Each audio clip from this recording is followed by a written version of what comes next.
الحمد للہ رب العالمین والصلاة والسلام علی سید المرسلین اما بعد فاعوذ باللہ من الشیطان الرجیم بسم اللہ الرحمن الرحیم الصلاة والسلام علیک یا رسول اللہ وعلی آلک واصحابک یا حبیب اللہ الصلاة والسلام علیک یا نبی اللہ وعلی آلک واصحابک یا نور اللہ۔ الحمدللہ ہمارا 4th لیول توقید کورس کا سلسلہ جاری ہے اور ابھی ہمارے یہ سلسلہ اختتام کی جانب ہے، اور آج کی کلاس کے بعد تقریباً 2 کلاسز مزید ہوں گی اور پھر ہمارا دوسرا راؤنڈ انشاءاللہ عز و جل مکمل ہو جائے گا۔ تو آئیے ہم اپنے آج کے سبق کی جانب چلتے ہیں۔ اس سے پہلے اچھی نیتیں کر لیتے ہیں کہ انشاءاللہ عز و جل رضا الہی کے لیے حصول علم دین کی خاطر کلاس میں اول تاخیر شریک رہوں گا، خاص باتیں لکھ لوں گا، فضول سوالات سے بچوں گا، اور جہاں پر ضرورت محسوس ہوئی اپنا آسان انداز میں سوال پیش کرنے کی کوشش کروں گا۔ کلاس کا وقت مکمل ہونے کے بعد اپنے اسباق کی دہرائی بھی کروں گا۔ اللہ پاک سے دعا ہے کہ اللہ تبارک و تعالی ہمیں علم نافع نصیب فرمائے، اس علم کی چاشنی نصیب فرمائے، اللہ پاک زوال نعمت سے محفوظ فرمائے۔ یار طلبہ کرام، آج کی جو پہلی تعریفات ہیں اس کے اندر آتا ہے یوم کوکبی،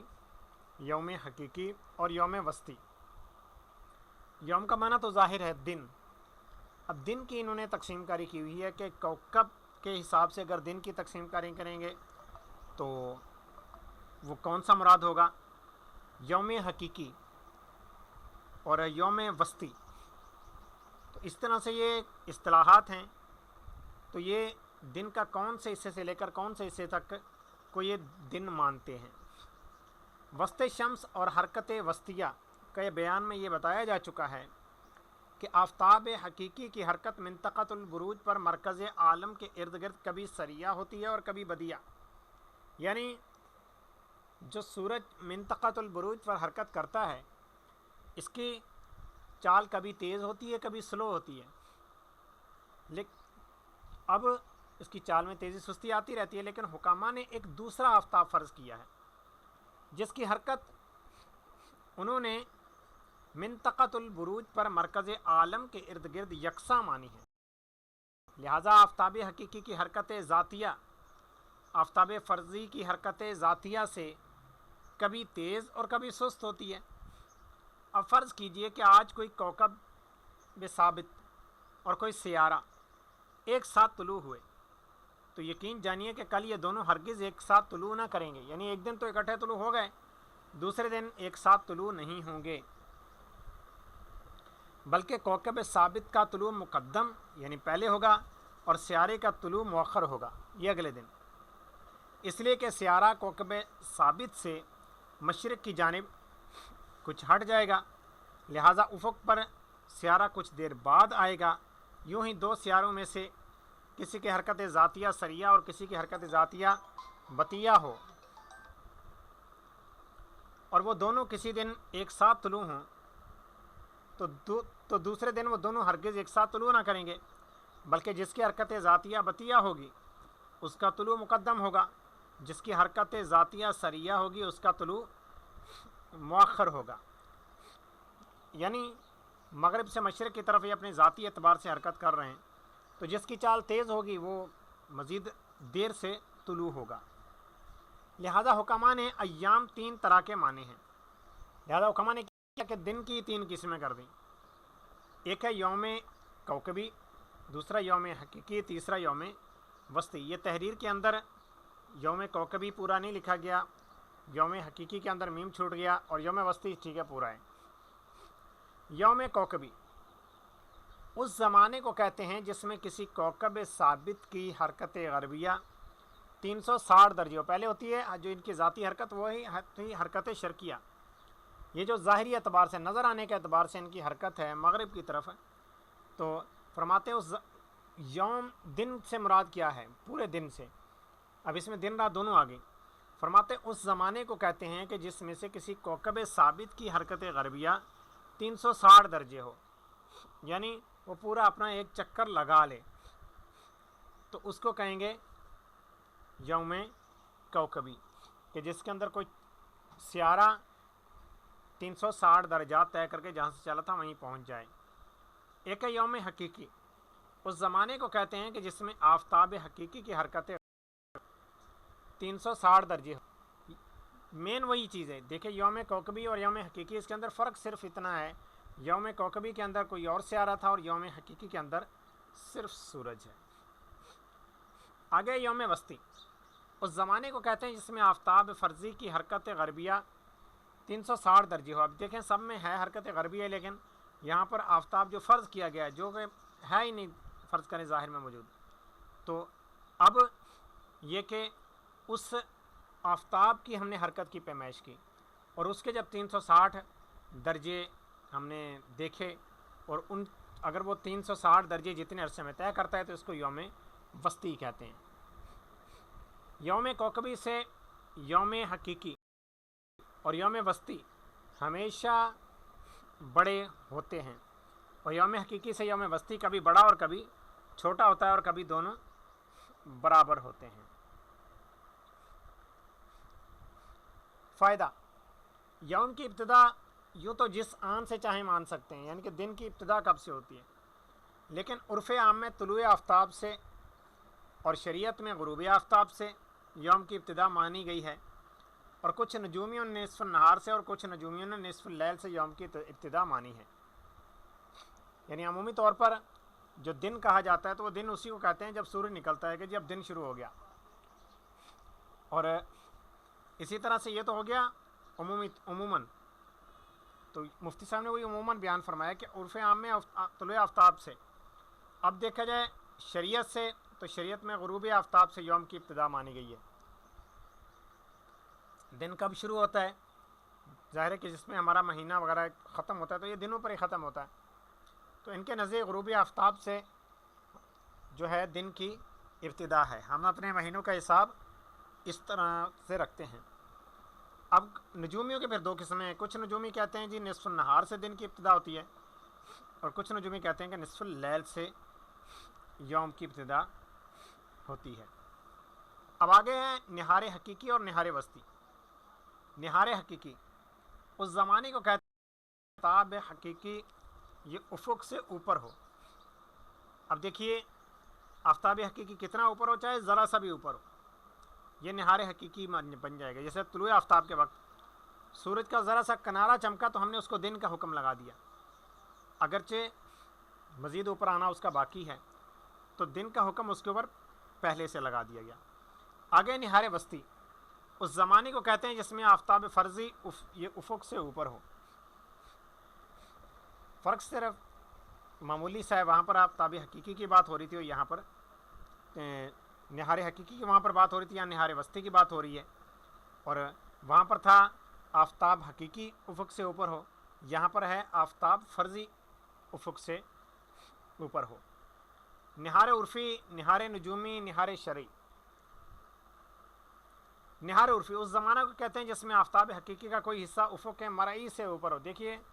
یہ نہار حقیقی اور نہار عرفی یہ تقریباً ایک ہی چیز ہے۔ یہ اس زمانے کو کہتے ہیں جس میں آفتاب حقیقی کا کوئی حصہ افق مرئی سے اوپر ہو، یعنی حقیقتاً جو سورج ہے تو اس کا کوئی بھی ایک حصہ وہاں سے اوپر ہو جہاں سے ہمیں افق نظر آ رہا ہے، اگرچہ ویسے افق جہاں پر ہوتا ہے وہاں سے بعض اوقات کچھ فرق میں بھی نظر آتا ہے، جس طرح کہ اگر کوئی بلندی پر چڑھ گیا تو پھر افق ہی نیچے چلا جاتا ہے، لہٰذا یہاں پر افق کی قید لگا دی گئی۔ آفتاب حقیقی کا کوئی بھی حصہ جو ہے یہ افق مرئی سے اوپر ہونا چاہیے۔ آگے نہار نجومی اس زمانے کو کہتے ہیں کہ جس میں آفتاب حقیقی کا مرکز افق حقیقی سے اوپر ہو، کیونکہ نجومی حضرات صرف مرکز شمس سے کیلکولیٹ کرتے ہیں، اور لہٰذا ان کے نزدیک جو ہے اگر مرکز افق سے اوپر ہے تو پھر دن شروع ہو چکا۔ آگے نہار شرعی، شرعی طور پر دن کس کو کہتے ہیں؟ اس زمانے کو کہتے ہیں جو صبح صادق سے غروب آفتاب تک ہو۔ صبح صادق سے لے کر غروب آفتاب تک یہ سارا یہ جو وقت ہے اس کو کہتے ہیں نہار شرعی۔ دیکھیے کہ ہمارے